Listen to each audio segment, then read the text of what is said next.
2022 ಅಯೋಧ್ಯೆಯಲ್ಲಿ ಬಾಲರಾಮನ ಪ್ರಾಣ ಪ್ರತಿಷ್ಠಾಪನೆಯಾಗಿ 1 ತಿಂಗಳಾಯಿತು.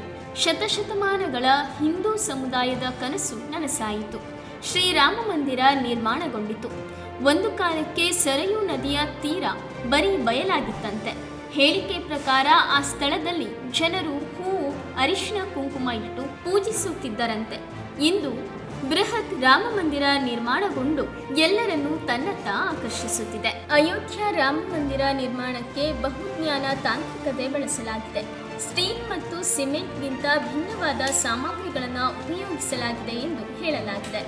ಬಾಲರಾಮನ ವಿಗ್ರಹ ಕೆತ್ತನೆಗೆ ಕರ್ನಾಟಕದ ಶಿಲೆ, ಜೊತೆಗೆ ಶಿಲ್ಪಿಯು ಮೈಸೂರಿನ ಅರುಣ್ ಯೋಗಿರಾಜ್ ಎಂಬ ಸಂಗತಿ ಹೆಮ್ಮೆ ಪಡುವಂಥದ್ದಾಗಿದೆ.